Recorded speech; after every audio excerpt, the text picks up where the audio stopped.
Right, this is a very quick little video because I had a bit of a revel. I think I'm in the process of having a little revelation when it comes to traditional lofts on golf clubs.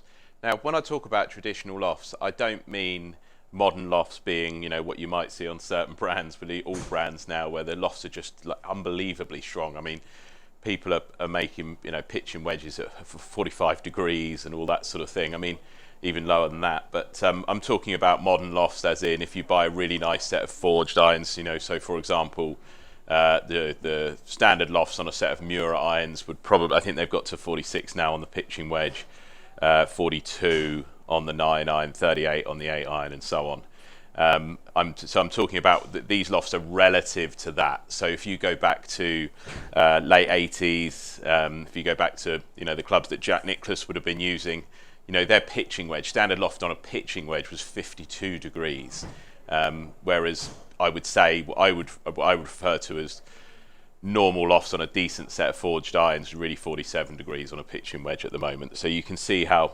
they have got even stronger on what people might consider traditional now.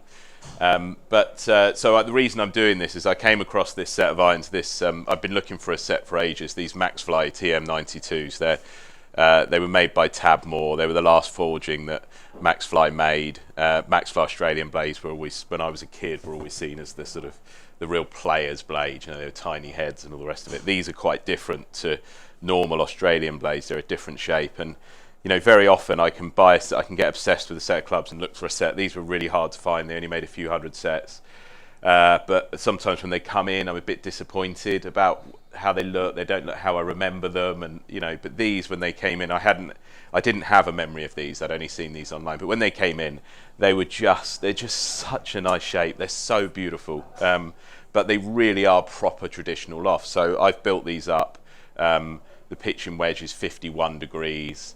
The 9 iron is 46, which is pitching wedge loft. But the interesting thing with them was I wanted to use them in the Cookie Jar Sounder Retro Day, which we did the other week.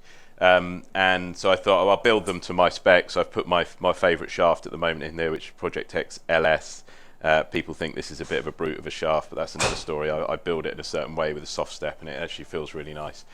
But to cut a long one short, the head, I didn't have enough weight in the heads to make them shorter. The temptation would have been to just to build the 8 iron in the same way as I would build my Mura blade 9 iron. I couldn't do that. It wasn't enough weight in the heads. I'm still adding weight, obviously, to get the heads to where I want them, but there was just no chance without using loads and loads of lead tape I was going to get them heavy enough to do that. So I've actually built them at standard length. Now, I play my Muras, this could get a bit complicated for me as well. I play my Muras at what would be considered a 1/4 of an inch under standard. I built these earlier this year. I've used these all of this year. These are the Nick Price Mura blades from years ago. But I built my Muras 1/4 inch under, and what that did for me is it meant I could have a bit more head weight than I would normally have, and I've really kind of liked them this year. And I wasn't questioning it at all, but when I actually use these, so essentially what these is, you'll see these two 8 irons, the Maxfly 8 iron is about a 1/4 of an inch longer. But this 8 iron, let me just work it out, 46, yeah. So this 8 iron is 42 degrees, and this 8 iron is 38 degrees. So it's quite a different club when you really look at it, because essentially what this is I'm playing in the Maxfly. Stay with me here, I'm playing more loft at a slightly longer length. And so because it's longer, I've got less head weight relative to the loft. And all of those factors need to be taken into account, even though the loft is the main factor. And what I found was, just when I went out and played with them, I just had loads more control with my irons. I think the thing with these is that because I've got used to playing at these lofts, when it comes to, if it comes time that I need to hit a low one and I'm actually trying to take spin off, there just isn't enough spin. Whereas with these, because you've got a bit more spin to begin with, you've got a bit more to push into when it comes to taking spin off. And if you do need to hit one up in the air, it's really easy. And then obviously I'm hitting more club, but I've got a 3 iron there, which is like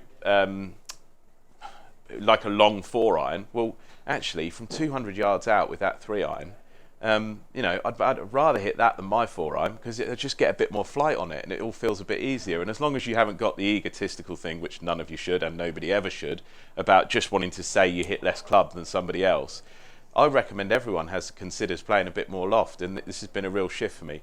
So I'm going to hit a few on the launch monitor, because actually I was quite surprised at how much more they spun. I have already done this, so I'll be quite quick. So I'm going to hit the Maxfly 8-iron, the Mura 8-iron, and then the Maxfly 5-iron and the Mura 5-iron. And we'll just see what that produces. So first, got the Maxfly 8-iron. Hitting shots using the Maxfly launch monitor so that I get that image.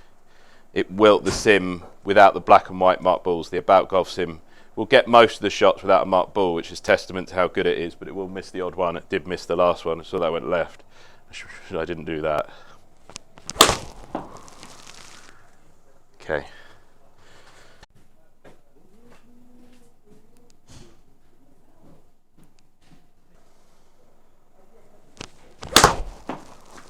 That's better. A couple more of those.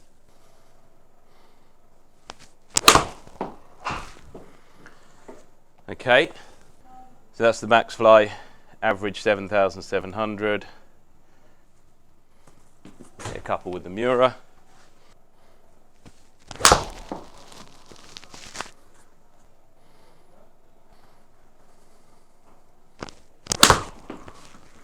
I'm back.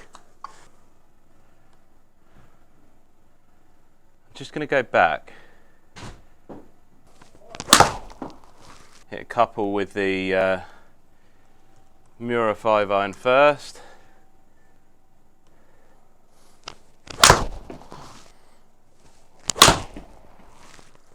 Shocker.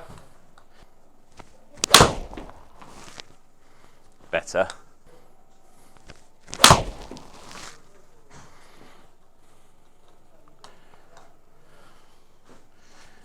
Cutty.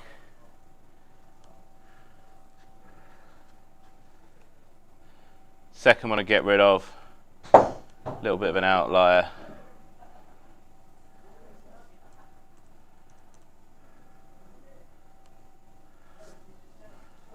Maxfly 5-iron is there.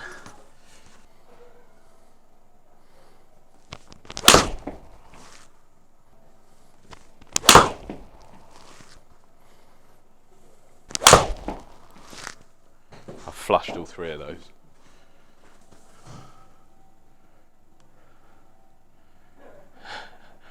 Okay, I've just started hitting it much better with the Maxfly there.